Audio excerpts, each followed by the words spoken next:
지난 시간에 그 골로새 성도들을 위한 바울의 기도 내용들을 살펴보면서 우리들의 기도와 바울의 기도의 내용에 그 분명한 차이가 있음을 말씀을 드렸습니다. 그 차이의 이유는 관심사예요. 관심사. 바울은 매사에 하나님 나라에 관심을 가지고 있었습니다. 반면 우리들은 이 세상에 관심이 있기 때문에 기도의 내용이 다른 겁니다.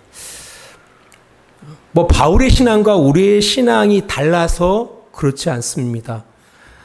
바울이 예수 그리스도를 믿음으로 하나님의 자녀가 된 것처럼 우리도 역시 예수 그리스도를 믿음으로 말미암아 하나님의 자녀가 된 겁니다. 그럼에도 불구하고 왜 기도의 내용이 다를까? 왜 사도 바울의 기도의 내용과 우리가 기도하는 기도의 내용과 다를까라고 할 때 그것은 오해에서 비롯됩니다. 하나님 나라에 대해서 우리가 너무 많이 오해하고 있기 때문에 그렇다라는 겁니다. 바울에 있어서 이 하나님의 나라는 그가 예수 그리스도를 믿는 순간에 이미 시작됐고 그 하나님의 나라가 점점 더 성장해 나가다가 궁극적으로 예수님께서 이 땅 가운데 다시 오실 때에 완성될 거라고 바울은 믿고 있었던 거예요. 하나님의 나라가. 반면에 우리들은 너무 익숙하게 하나님의 나라, 천국 하면은 죽어가는 나라로만 생각하고 있거든요. 근데 그러다 보니까 하나님 나라는 저 멀리 있는 거예요. 내세에 있는 거예요. 그러면 지금 우리에게 뭐가 놓여져 있어요?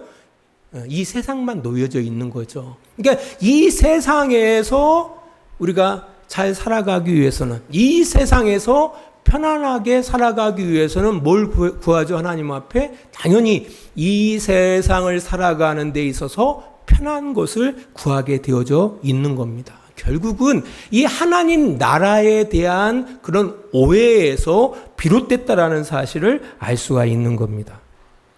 우리 성도 여러분들은 하나님의 나라를 어떻게 이해하고 계십니까? 이게 진짜 중요해요. 여러분들은 예수 그리스도를 믿는 그 순간부터 하나님의 나라가 시작되었다라고 생각하십니까? 그리고 그 하나님의 나라가 여러분 안에서 점점 성장해 나가고 있다라고 믿으십니까? 그리고 결국은 우리가 죽기 전에 예수님이 오실지 모르겠지만 죽은 이후에 예수님이 오실지 모르겠지만 예수님이 다시 오셔서 그 나라가 완성될 것이라고 믿고 계십니까? 이것이 우리의 마음 가운데 새겨질 때 이 하나님의 나라라는 것은 먼 미래의 사건이 아닌 거예요. 이미 시작된 거거든요. 이미 시작되어져 있기 때문에 우리가 하나님 나라를 위해서 기도할 수가 있는 겁니다. 왜? 지난 시간에 말씀드렸잖아요. 우리가 이 땅을 살아가는 지혜는 너무 잘 알아요. 어떻게 살아가야 할지 너무 잘 배워서 잘 알고 있습니다. 그죠? 지식을 통해서 배웠고요. 또 경험을 통해서 배웠고요. 또 주변 많은 사람들을 통해서 익숙하게 알고 있어요. 하지만 하나님 나라의 삶은 익숙하지 않습니다. 낯설죠. 아니, 교회에 나오는 것도 낯설잖아요. 근데 하나님 나라 백성으로 이 땅 가운데 살아간다는 것은 너무 낯선 거거든요. 너무 낯선 거죠. 어렵죠. 그래서 하나님 앞에 기도하고 살아가야 한다는 겁니다. 오늘 본문 1장 13절 말씀 보도록 하겠습니다. 고로새서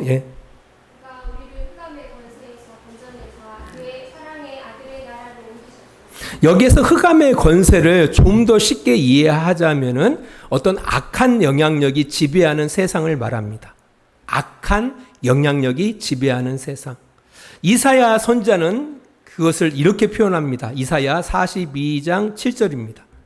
내가 눈먼 자들의 눈을 밝히며 갇힌 자를 감옥에서 이끌어내며 흑암에 앉은 자를 감방에서 나오게 하리라. 여기에 흑암에 앉은 자를 감방에서 나오게 하리라라고 이야기하고 있습니다. 그러니까 악한 영향력이 지배하는 감옥이라고 생각하시면 돼요. 악한 영향력이 지배하는 그 감옥, 그 흑암의 권세, 거기에서 건져내서 그의 사랑의 아들로 나라로 옮겼다라고 이야기하고 있는 겁니다. 그 악한 영향력이 지배하는 감옥에서 어떤 일이 일어나고 있을까요? 조금의 동정심도 없죠. 서로 물고 물리는 아주 비열하고 폭력적인 어떤 세상, 힘의 논리에 의해서 움직이는, 그래서 도저히 공정과 정의는 눈을 씻고도 찾아볼 수 없는 그런 비참한 상태를 이야기하고 있다라는 겁니다. 그런 세상에서 신음하고 탄식하는 이들을 불쌍히 여기시고 그의 아들의 나라, 하나님의 나라로 우리를 옮겨주셨다라고 말씀하고 있는 겁니다. 당연히 그의 사랑하시는 아들의 나라는 다르겠죠. 흑암의 권세가 영향력을 끼치는 나라와 완전히 다르겠죠. 이제 이것을 이사야 선지자는 이렇게 또 말합니다. 이사야 42장 1절로부터 4절입니다. 내가 붙드는 나의 종, 내 마음에 기뻐하는 자, 곧 내가 택한 사람을 보라. 내가 나의 영을 그에게 주었은지 그가 이방의 정의를 베풀리라. 그는 외치지 아니하며 목소리를 높이지 아니하며 그 소리를 거리에 들리게 하지 아니하며 상한 갈대를 꺾지 아니하며 꺼져가는 불을 끄지 아니하며 진실로 정의를 시행할 것이며 그는 쇠하지 아니하며 낙담하지 아니하고 세상에 정의를 세우게 이르리니 섬들이 그 교훈을 앙망하리라. 예. 그 아들이 다스리는 그 아들의 나라, 하나님의 나라, 그 천국은 어떤 곳이냐라고 할 때 정의가 숨쉬는 곳이라는 거예요. 속된 말로 공감이 쩌는 그런 나라임을 이야기하고 있다라는 겁니다. 그곳이 바로 천국이에요. 뭐 가정이 천국, 뭐 딴 거 있습니까? 부모가 자녀 공감해주고, 그리고 공정하고, 그런 곳이 천국이겠죠. 네.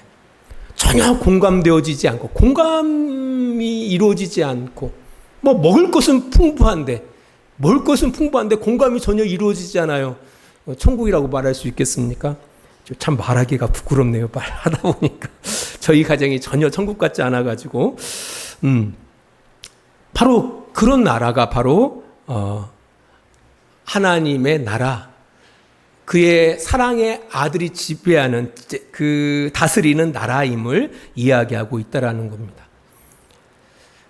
사실 그 흑암의 권세가 지배하고 있는지 아니면 그의 사랑의 아들이 지배하고 있는지는 사실 우리의 일상을 통해서 경험할 수가 있습니다. 그러니까 우리의 일상을 통해서 우리는 하나님의 나라를 경험하기도 하고 또 때로는 흑암의 권세 아래 그 나라를 경험하기도 한다라는 겁니다. 그래서 만일 여러분의 삶 속에 뭐 그 직장도 될 수 있고 가정도 될 수 있어요. 어떤 불공평과 차별이 일상화되어지는 그런 환경 가운데 살고 있다면은 그곳은 흑암이 지배하는 그런 곳입니다. 흑암의 권세가 지배하는 곳. 그 직장일 수도 있죠. 직장에 가면은 우리 과장님이 너무 차별하는 거예요. 차별해. 공정하지 않아. 그리고 그런 환경 가운데서는 직장 생활이 뭡니까? 내가 돈을 때문에 직장 생활을 하지만 지옥 같은 거죠. 그게 지옥인 거예요. 반면에 직장 가면 너무 행복한 거야. 공감해 주는 사람들도 많이 있고요. 또 공정해. 그러면은 정말 그런 직장, 천국 같은 직장이죠. 이게 천국과 이 지옥이 실제로 바라보면 우리의 일상을 통해서 경험할 수가 있다라는 거죠. 또 이뿐 아니죠. 우리 성도들도 우리의 성도의 삶을 통해서 주변 사람들을 지옥으로 내몰 수도 있고요. 또 천국으로 이끌 수도 있다라는 거죠. 아무튼 이 하나님의 나라, 그의 사랑의 아들의 나라라는 것은 어떻게 보면은 느낄 수 있는 나라입니다. 느낄 수 있는 나라예요. 느낄 수 있는 나라. 어떤 공간을 의미하고 있지는 않아요. 그래서 사도 바울은 하나님의 나라에 대해서 이렇게 말합니다. 로마서 14장 17절 19절까지입니다. 하나님의 나라는 먹는 것과 마시는 것이 아니요 오직 성령 안에 있는 의와 평안과 희락이라. 이로써 그리스도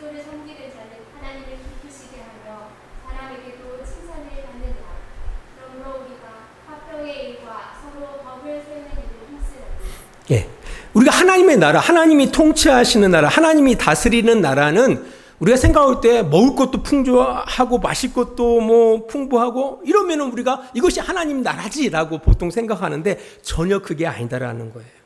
우리가 성령 안에서 정말 바르게 함이 있는가, 그런 평강이 있는가, 진정한 어떤 그런 쾌락이 아니라 그런 희락이 있는가를 통해서 알 수가 있다라는 거예요. 그 하나님의 나라, 하나님의 다스림 가운데 있는 사람들은 사람들로부터 칭찬을 받게 돼 있어요. 사람들로부터 칭찬을 받게 되어 있다라는 겁니다. 사실 우리가 한국말이 참 어려워요. 근데 이 로마서 14장 17절로부터 19절 말씀을 아주 쉽게 해석한 그 성경책이 있습니다. 유진 피터슨의 메시지 성경을 보면은요, 이렇게 해석하고 있어요. 하나님 나라는 무엇으로 배를 채우느냐 하는 문제가 결코 아닙니다. 하나님의 나라는 하나님께서 여러분의 삶으로 무엇을 하시느냐의 문제입니다. 그분은 여러분의 삶을 바르게 세우시고 온전케 하시며 기쁨으로 완성시키십니다. 라고 해석하고 있어요. 이것을 이제 그분은 이렇게 해석한다라는 거예요. 그러니까 무엇으로 배를 채우느냐 하는 문제가 아니라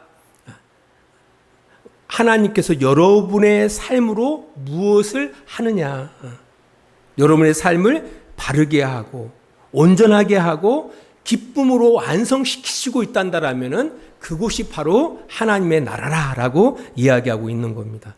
이제 한마디로 말씀드리면은 사람을 사람답게 만드는 거예요. 사람을 사람답게 만드는 거. 어제 이 여성교회 일일 수련회가 교회에서 있었어요. 마지막 시간에 교제하는 시간이 있었는데요. 집사님들이 나름대로의 삶을 이렇게 오픈하면서 이야기할 때 눈물도 흘리시고요. 이렇게 눈물 흘리시니까 또 주변 사람들이 공감해서 또 같이 눈물을 흘리시더라고요. 그래서 뭐 휴지를 갖다 주고 눈물을 닦아주고 하는 모습을 바라보면서 그것이 하나님 나라예요. 그러니까 하나님 나라가 먼데 있지 않아요. 그게 하나님의 나라. 그러니까 인간이 인간다운 거예요. 그게 사람다운 거예요. 로마서 12장 14절로 21절은 이렇게 이야기하고 있어요. 너희를 박해하는 자를 축복하라. 축복하고 저주하지 말라. 즐거워하는 자들과 함께 즐거워하고 웃는 자들과 함께 울라. 서로 마음을 같이 하며 높은 데 마음을 두지 말고 도리어 낮은 데 처하며 스스로 지혜 있는 체 하지 말라. 아무에게도 악을 악으로 갚지 말고 모든 사람 앞에서 선한 일을 분노하라. 할 수 있거든 너희로서는 모든 사람과 더불어 화목하라. 내 사랑하는 자들아, 너희가 친히 원수를 갚지 말고 하나님의 진노하심에 맡기라. 기록되었으되 원수 갚는 것이 내게 있으니 내가 갚으리라고 주께서 말씀하시니라. 내 원수가 줄이거든 먹이고 목마르거든 마시게 하라. 그리함으로 내가 수풀을 그 머리에 쌓아놓으리라. 악의 수에 지지 말고 손으로 악을 이기라. 이게 바로 하나님의 나라예요. 죽어가는 나라가 아니라니까요. 나중에 가긴 가겠죠. 근데 그렇게 하나님 나라를 생각하고 천국을 생각하면은요, 신앙이 100이라는 어떤 충만함이 있단다라면은 0.000001을 느끼는 거예요. 느끼고 살아가는 거예요. 0.000001을 느끼고 살아가는 거예요. 전혀 하나님의 풍성함을 눈꼽만큼도 못 느끼고 살아가는 거예요. 그게. 이 로마서 12장에 있는 이 이야기가 바로 하나님의 나라를 이 땅 가운데에서 살아가는 사람들의 이야기예요. 박해하는 자, 너를 박해하는 자를 축복해 주래요. 그를 저주하지 말아요. 근데 우리는 이런 천국의 삶이 아니라 이렇게 살아가죠. 나를 박해? 나는 더 크게 박해할 거야. 그것은 하나님 나라가 아니에요. 즐거워하는 사람들과 함께 즐거워하고 우는 사람들과 함께 울으라. 이게 천국이에요. 하나님 나라거든요. 근데 그와 전혀 동떨어지게 살아가죠. 즐거워하는 사람 있으면 배 아파해요. 나는 힘든데. 지만 좋다네. 우는 사람이 있으면 손가락질합니다. 다 우는 이유가 있지. 봐라. 어? 그게 흑암의 권세 가운데 있는 사람의 모습이에요. 서로 마음을 같이하여 높은 데 마음을 두지 말고 도리어 낮은 데 처하며 스스로 지혜 있는 채 하지 마라. 우리는 좀만 하면은 막 그러죠? 교만해져가지고 그러잖아요. 사실 많이 아는 게 중요합니까? 아는 대로 행하는 게 더 중요한 거 아닙니까? 예. 이런 거예요. 아무에게도 악을 악으로 갚지 말고 모든 사람 앞에서 선을 도모하라. 악을 악으로 갚지 말라는 거예요. 선으로 악을 이기라라고 이야기하고 있는 거예요. 네 원수가, 아니 내 친구가 아니에요. 네 원수가 줄이거든 먹이고 목마르거든 마시게 하라. 이게 바로 하나님의 나라예요. 그러니까 여러분들이 혹시나 나는 죽어서 천국 가는 저 봐라 저 사람 안 믿으니까 지옥까지 그런 사람 전 못 가요. 그런 사람 전 못 가요. 못 들어갑니다. 그런 사람들은 자기는 믿었으니까 천국 간대요. 너희들은 안 믿었으니까 지옥 가지. 그 사람 천국 못 들어가요. 네 원수가 줄이거든 먹이고 목마르거든 마시게 하라. 이러한 삶이야말로 바로 하나님 나라를 살아가는 삶의 모습이라는 겁니다.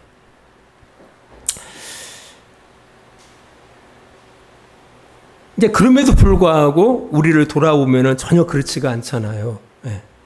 왜 그럴까? 왜 그럴까? 그것은 우리의 죄의 깊은 연관성이 있음을 알 수가 있습니다. 분명 우리에게는 하나님 나라가 펼쳐지고 있거든요. 이제 그럼에도 불구하고 그 하나님 나라를 누리지 못하는 이유는 죄의 연관이 있다라는 거예요. 죄와 깊은 연관이 있다라는 겁니다. 우리 오늘 골로새서 1장 14절은 이렇게 이야기해요. 그 아들 안에서 우리가 속량 곧 죄사함을 얻었다. 예, 여기 보니까 이 죄의 문제 때문에 우리가 하나님 나라를 풍성하게 누리지 못한다라는 거예요.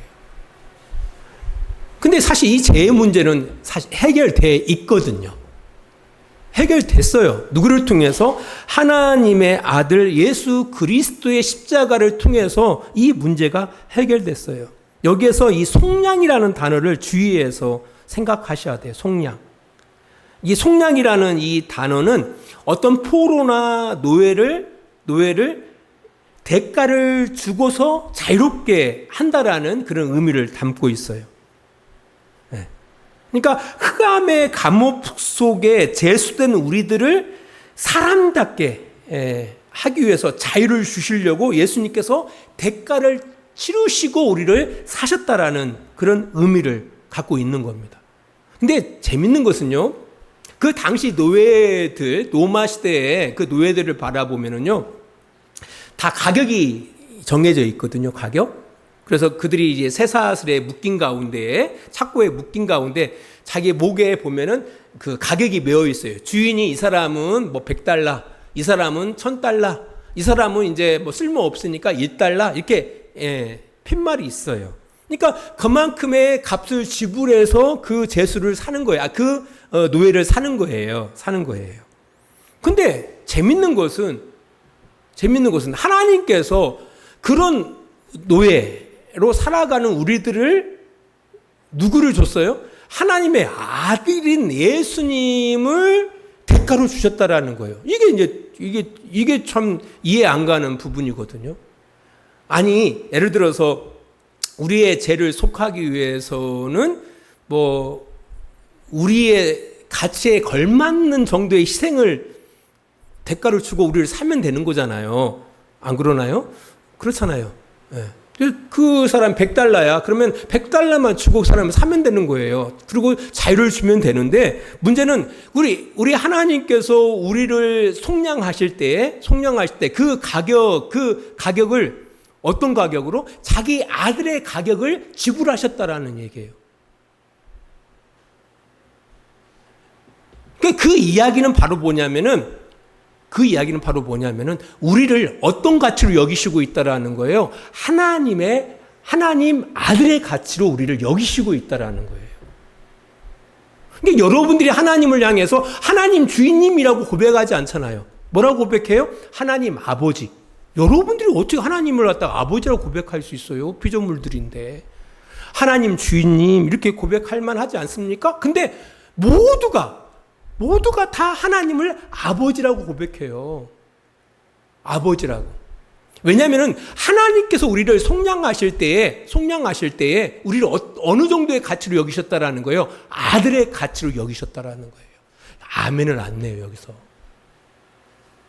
쌀데가 없는데 아멘 하지 마시고 이런 것에서 아멘을 하셔야 돼요. 하나님께서 나를 어떤 정도의 가치? 하나님의 아들의 가치로 바라보셨다라는 거예요. 그래서 아들을 지불하신 거예요. 아들을 지불하셨다고요. 자신의 아들을. 왜? 우리를 그 정도의 가치로 여기셨다라는 거예요.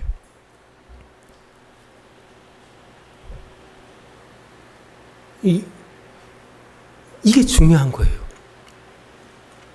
그러니까 일평생 죄의 노예로 살아갈 수밖에 없었던 그 운명 속에 갇혀 있었던 우리들을 우리의 가치를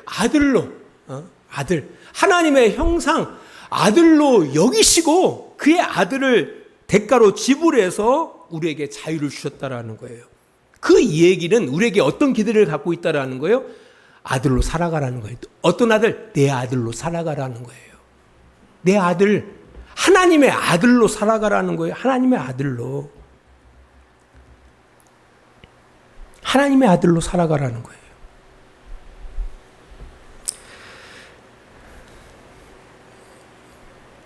그 이야기를 오늘 본문이 해주고 있다라는 거예요. 그 아들 안에서 우리가 속량 곧 제사함을 얻었다라고 이야기하고 있습니다.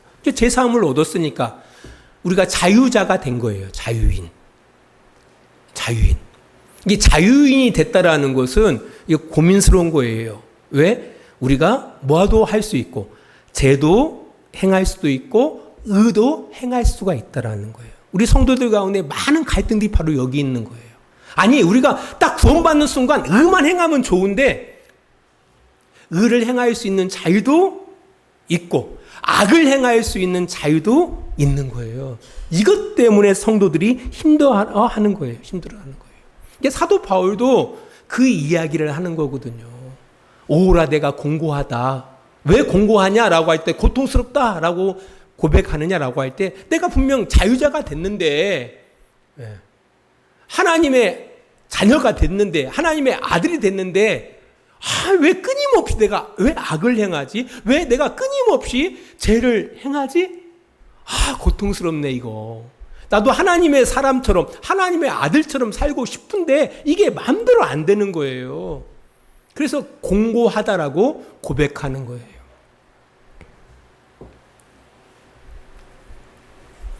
그래서 우리에게 필요한 것이 성령님이 필요한 거예요. 그래서 성령님을 따라 살아갈 때 비로소 우리가 죄를 범하지 않고 의를 행하면서 살아갈 수가 있는 겁니다. 아무튼 이제 죄에서 벗어나서 자유자가 된 거예요. 그 감옥 속에서 이제 빠져나온 거예요.